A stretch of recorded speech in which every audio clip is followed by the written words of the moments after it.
Sergio গোর ভারতের অনেকের সাথে মিটিং করলেন। তার মধ্যে অজিত দোভালের সাথে একদিনে 9 ঘন্টা মিটিং করেছেন। আবার আমরা দেখেছি যে দীনেশ ত্রিবেদী বাংলাদেশের প্রধানমন্ত্রীর সাথে মিটিং করে সোজা চলে গেলেন দিল্লিতে, এবং পরের দিন সকালে ভারতের প্রধানমন্ত্রী, ভারতের স্বরাষ্ট্রমন্ত্রী সহ জাতীয় নিরাপত্তা উপদেষ্টা অনেকের সাথে তিনি বৈঠক করলেন। কিন্তু একটা ছবি আমরা দেখেছি যে দীনেশ ত্রিবেদী নরেন্দ্র মোদীর সাথে বসে মিটিং করছেন। এই ছবির বাইরেও দীনেশ ত্রিবেদী অনেকের সাথে মিটিং করেছেন, কিন্তু এই ছবিটা দিয়ে কি বোঝানো হয়েছে? অর্থাৎ বাংলাদেশের বিষয় নিয়ে সরাসরি দীনেশ ত্রিবেদী নরেন্দ্র মোদীর সাথে কথা বলছে। এর মধ্য দিয়ে কি আমরা বুঝতে পারি আলোচনার গুরুত্ব? আমেরিকা এর আগে যখন ট্রাম্প নির্বাচিত হলো, নরেন্দ্র মোদী হোয়াইট হাউসে গেলেন 13ই ফেব্রুয়ারি গত বছরের। ট্রাম্প কিন্তু বলেছিলেন যে বাংলাদেশের বিষয়টা নরেন্দ্র মোদী বা ভারত দেখবেন, এবং যেটা তারা দীর্ঘদিন ধরে দেখে আসছে। কিন্তু তারপরে ট্রাম্প কিন্তু কথা রাখেননি, এবং ট্রাম্পের এই একটা সমস্যা, তিনি যা বলেন তিনি পর মুহূর্তে অন্য কথা বলেন, চোখ উল্টায় দেন, যে কারণে আজকে বিশ্বে কিন্তু অনেক রাষ্ট্রনেতাই বা সরকার প্রধানই ট্রাম্পের চাইতে তাদের উপরাষ্ট্রপতি জেডি ভান্সের সাথে কথা বলতে বেশি স্বাচ্ছন্দ্য বোধ করেন। এখন আমেরিকা আবারও ইন্ডিয়ার সাথে খুব ঘনিষ্ঠতা গড়ে তুলছে, এবং আমেরিকা এই মুহূর্তে ইরান থেকে একটা সম্মানজনক এক্সিট চায়। ইরান যুদ্ধে যেভাবে জড়িয়ে গেছে আমেরিকা, এবং প্রতিদিন যেভাবে আরো খাদের মধ্যে পড়ছে, তাতে আমেরিকার ভেতরে যেমন ট্রাম্প অজনপ্রিয় হচ্ছে, আমেরিকার অর্থনীতির উপরে যেমন চাপ পড়ছে, তেমন সারা বিশ্বে একটা সমস্যা কিন্তু তৈরি হচ্ছে। যত সহজে ইরান আক্রমণ করে বিজয় নিয়ে ঘরে ফিরবে ভেবেছিলেন ট্রাম্প, সেটা কিন্তু হচ্ছে না। এখন আমেরিকা ইরান থেকে সম্মানজনক এক্সিটের জন্য ইন্ডিয়াকে রিকোয়েস্ট করেছে যে ইন্ডিয়া যেন মধ্যস্থতা করে একটা সম্মানজনক ইতি টানে এই ইরান, ইসরায়েল আর আমেরিকার সংঘাতের। কিন্তু ইন্ডিয়া বলেছে যে তারা চাইলেই আমেরিকার সেফ এক্সিট সম্ভব নয়, কারণ ইরানকে মদদ দিচ্ছে আপনারা জানেন চীন এবং রাশিয়া। যদি চীন এবং রাশিয়ার সহায়তা না থাকতো তাহলে ইরান এভাবে ফাইট ব্যাক করতে পারতো না। সুতরাং রাশিয়াকে কনভিন্স করতে হবে। রাশিয়া যদি কনভিন্স হয় তাহলে এই ইরানের যুদ্ধটা থামানো যেতে পারে এবং আমেরিকার একটা সেফ এক্সিট সম্ভব। রাশিয়া কেন কনভিন্স হবে? ভারত বললেই কি পুতিন শুনবেন? হয়তো পুতিন সেটা বিবেচনা করবেন, কিন্তু পুতিন তখন একটা শর্ত দেবেন। সেই শর্তটা হলো আমেরিকার ইউক্রেনকে নিবৃত্ত করতে হবে। ইউক্রেন যে রাশিয়ার সাথে যুদ্ধে এখনো আছে, সেই জায়গা থেকে ইউক্রেনকে ফিরিয়ে আনতে হবে। অর্থাৎ ঘটনাগুলো দেখেন একটার সাথে আরেকটা জড়িয়ে যাচ্ছে, এবং সেখানে ভারত বলেছে যে তারা তাদের ভূমিকা অবশ্যই পালন করতে পারবে, কারণ তাদের সাথে রাশিয়ার বিশেষ করে একটা খুব ভালো সম্পর্ক আছে, তাদের সাথে ইসরায়েলের সম্পর্ক ভালো। কিন্তু ভারত এখানে বলেছে যে দক্ষিণ এশিয়ার স্থিতিশীলতা এবং জিওপলিটিক্যাল সিচুয়েশন সবকিছু বিবেচনা করে ভারতের শর্ত হলো যে আমরা তোমাকে সম্মানজনক এক্সিট পেতে হেল্প করব, তোমার যা যা সেটা করবা, প্লাস বাংলাদেশ থেকে তোমার পা তুলতে হবে। এবং বৃহত্তর স্বার্থের কথা বিবেচনা করে আমেরিকা কিন্তু এখন ভারতের চোখে বাংলাদেশ এবং দক্ষিণ এশিয়াকে দেখছে। এবং ভারত এই যে কদিন আগে দেখেছিলেন যে মোদি একটি এক্স হ্যান্ডেলে টুইট করেছে জেডি ভান্সের সাথে ফোন আলাপের পরে, এবং ভারতের পক্ষ থেকে বলেছে যে তারা সবার সাথে আলাপ করবে, জেডি ভান্স, সার্জিও গোর, মার্কো রুবি, বাট তারা ট্রাম্পের সাথে আলোচনায় কম আগ্রহী। যেটা শুরুতেই বলেছি, ট্রাম্প আজ এক কথা বলে কাল আর এক কথা বলে, ট্রাম্পের কথাবার্তার কোনো মা বাপ নাই। সুতরাং এখন কি হিসেবটা একটু মেলে যে কেন সার্জিও গোর এবং তারপরে ভারতীয় টিমগুলো আসতেছে? কারণ এখন ভারত এবং আমেরিকার মধ্যে একটা আন্ডারস্ট্যান্ডিং হচ্ছে, এবং এই আন্ডারস্ট্যান্ডিংটা কিন্তু পরস্পর স্বার্থ যুক্ত এবং খুব লিঙ্কড। আমেরিকা বাংলাদেশ থেকে ভারতের সাথে মিলে কাজ করো, তুমি যে এই যে রেজিম টেনশন যা করছো এখান থেকে সরো, বিনিময়ে তুমি কি পাবা? তোমার একটা ইরান থেকে সেফ এক্সিটের জন্য ভারত চেষ্টা করবে, সেটা চেষ্টা করবে রাশিয়ার মাধ্যমে। রাশিয়া কখন কনভিন্সড হবে? যখন ইউক্রেনকে নিবৃত্ত করা যাবে। সেই ইউক্রেনকে নিবৃত্ত করতে পারে আবার আমেরিকা। একটা চেন রিয়াকশন, মানে একটা একটা করে ঘটনা ঘটবে। বাট একটা বিশ্ব রাজনীতি যে ঠেকসে গিয়া আমাদের এই বাংলাদেশের মতো একটা দেশে।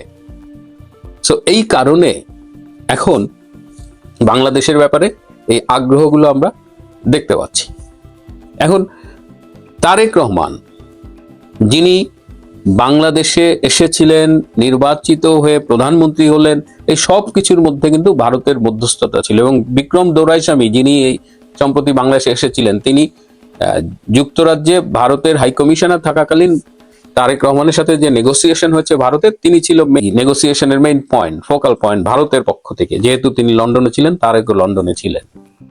তো এখন কথা ছিল এপ্রিলের মধ্যে তারেক রহমান কিছু শর্ত মেনে নেবেন। গণতান্ত্রিক পরিবেশ, ইনক্লুসিভ ডেমোক্রেসি, আইসিটির নামের এই বিতর্কিত আদালতের যে প্রহসনের বিচার চলছে, কিন্তু তারেক কোনো কথা রাখেননি।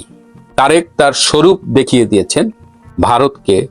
সে যে ঠিকই ওই তুরস্ক, পাকিস্তান, তার সেই অরিজিনাল বেল্ট এবং টু সাম এক্সটেন্ট চীন, এদের সাথে গিয়ে মাখামাখি শুরু করছে। তো এখন ভারত কিন্তু আর সেই যে কন্ডিশন দিয়ে তারেক রহমানকে বাংলাদেশে ক্ষমতা আসতে সহায়তা করেছিল, সেই জায়গাটায় ভারত আর নেই। তারেক রহমান এখন চাইছে যে নতুন করে নেগোসিয়েশন শুরু করতে। তারেক রহমানের নেগোসিয়েশন গুলো কি? তারেক রহমানের নেগোসিয়েশন হলো 2027 সালে এই আইসিটির এই মামলা টামলা এগুলো সে স্থগিত করবে। 2028 সালে বাংলাদেশ আওয়ামী লীগের কার্যক্রমের উপর থেকে নিষেধাজ্ঞা তুলে নেবে। পরবর্তীতে তার সুবিধাজনক সময়ে, তার সরকার যখন খুব ভালো অবস্থানে থাকবে, সেই সময় সে একটা নির্বাচন দেবে। সেটা 2030 বা ওরকম সময়ে, যখন ডিউ হয়। কিন্তু তারেক রহমানকে এখন আর এই নেগোসিয়েশনের সুযোগ দেওয়া হবে না। তাকে স্পষ্ট জানিয়ে দেওয়া হয়েছে যে যেহেতু সে তার স্বরূপ উন্মোচন করেছেই, সুতরাং এখন আর নেগোসিয়েশন নাই, এখন তাকে কি কি করতে হবে সেটি বলে দেওয়া হয়েছে। এই যে এত দৌড়ঝাঁপ, এর মধ্য দিয়ে তারেক রহমানকে বলে দেওয়া হয়েছে যে 22 সেপ্টেম্বর এই আইসিটির এই প্রহসনমূলক বিচারের এই খেলা বন্ধ করতে হবে এবং শেখ হাসিনাকে বাংলাদেশে পূর্ণ নিরাপত্তা দিয়ে ফিরিয়ে আনতে হবে। তারেক রহমানের সামনে এখন দুটো পথ, এই দাবিগুলো মেনে নেওয়া এবং বাংলাদেশে ইনক্লুসিভ ডেমোক্রেসি চালু করা, অর্থাৎ আওয়ামী লীগের কার্যক্রমের উপর যে নিষেধাজ্ঞা সেটি তুলে নিতে হবে। তার মানে এই বিচার বিভাগের স্বাধীনতা, আইসিটির এই প্রহসন বন্ধ করা, শেখ হাসিনার নিরাপদ প্রত্যাবর্তন, শেখ হাসিনার বিরুদ্ধে যে মামলাটা রায় দেওয়া হয়েছে, এইসব রায় বাতিল করতে হবে, এসব মামলা তুলে নিতে হবে, আওয়ামী লীগের নেতাদের মামলা তুলে নিতে হবে। এইসব মিলিয়ে একটা প্যাকেজ। তারেক রহমান এই দাবি মানতেও পারেন, নাও মানতে পারেন। তিনি যদি মানেন, বাংলাদেশে একটা গণতান্ত্রিক পরিবেশ ফিরে আসবে, সেখানে সবাই মিলে সিদ্ধান্ত নেবে, প্রয়োজনে একটা নির্বাচন হবে। আর তিনি যদি না মানেন, তখন তিনি একটা বিশাল ঝুঁকি নেবেন এবং সেই ঝুঁকি হয়তো এমনও হতে পারে যে তাকে আবারও দীর্ঘ নির্বাসনে চলে যেতে হবে। এখন তিনি এই ঝুঁকি নেবেন কিনা। এদিকে তাকে উস্কাচ্ছে আমাদের সেই গ্যাং অফ ফোর মিডিয়ার। আপনারা মতিউর রহমান চৌধুরীর লেখাগুলো দেখবেন, প্রথম আলো, ডেইলি স্টারের রিপোর্টিং দেখবেন, নুরুল কবিরের লেখাগুলো দেখবেন। তারা এই যে ব্রিক্স সম্মেলনে তারেক রহমান যাবেন, এটা মোটামুটি ডিসাইডেড। সেটাও কিন্তু তারা নিবৃত্ত করার জন্য আপ্রাণ চেষ্টা করছে। তারা বলছে তারেক রহমানের যাওয়া ঠিক হবে না। এখন তারেক রহমানই সিদ্ধান্ত নেবেন তার রাজনীতির ভবিষ্যৎ। তিনি বাংলাদেশের থেকে সবাইকে নিয়ে গণতান্ত্রিক পরিবেশে রাজনীতি করবেন, নাকি বাংলাদেশ থেকে আবার দূরে চলে যাবেন। প্রিয় বন্ধুরা, আজ এ পর্যন্তই। ভালো থাকবেন, সুস্থ থাকবেন, তার চেয়েও জরুরি হলো নিরাপদে থাকবেন। সবাইকে অনেক ধন্যবাদ। হঠাৎ করেই বাংলাদেশের রাজনীতিতে ভারত এবং আমেরিকার দৌড়ঝাঁপটা খুব চোখে পড়ছে। এতদিন আমরা পাকিস্তান এবং তুরস্কের দৌড়ঝাঁপ দেখে অভ্যস্ত ছিলাম, কিন্তু হঠাৎ করে মনে হয় কোথায় যেন কি বদলে যাচ্ছে। আমরা চোখের সামনে যা দেখছি এটাই কি সব, নাকি চোখের আড়ালে, পর্দার পেছনে আরো কিছু ঘটছে? তোরা প্রীতি, সালাম এবং শুভেচ্ছা নেবেন।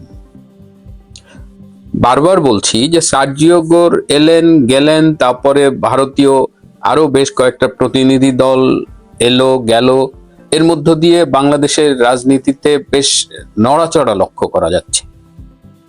এই যে গত দুদিন এটির কারণে ভারত এবং চীন মোটামুটি তারা তাদের মধ্যে বোঝাপড়া বাড়াচ্ছেন এবং তাদের মধ্যে কনফ্লিক্টের অবস্থা, মানে কনফ্লিক্টের সম্ভাবনা অতীতের যে কোনো সময় চেয়ে এখন অনেক কমে এসছে। এই অবস্থায় তারেক রহমান সাহেব তার ইচ্ছে করে বলবো না, তিনি যে জটিল পরিস্থিতিতে, যে অন্যায্য পথে বাংলাদেশের ক্ষমতায় অধিষ্ঠিত হয়েছে, সেই অন্যায্যতা পরিপূরণের জন্য যে জটিল রাজনীতিতে তিনি পররাষ্ট্র বিষয়ক নীতি বাস্তবায়নে যে জটিলতার মধ্যে পড়ছেন, সেটার দিকেই তিনি ধাবিত হচ্ছেন। তিনি অনেকটা আচরণ করছেন, মনে করেন যে দুইজন যদি লড়াই করে, দুই মুষ্টিযোদ্ধা, একজন দেখবেন যে পারে না, যে অ্যাংরি, সে হঠাৎ হঠাৎ ঘুষি মারে। তারেক রহমান এটা করছেন, আর ভারত কিন্তু নীরবে ভালোভাবে তারা তাদের নীতিগুলো বাস্তবায়ন করে যাচ্ছে ঠান্ডা মাথায়। তাহলে এই অবস্থায় ভবিষ্যতে ভারত বাংলাদেশ, অর্থাৎ ভারত বাংলাদেশ তো আমি বলি না, কারণ আমরা দুটো বাংলাদেশ আছি।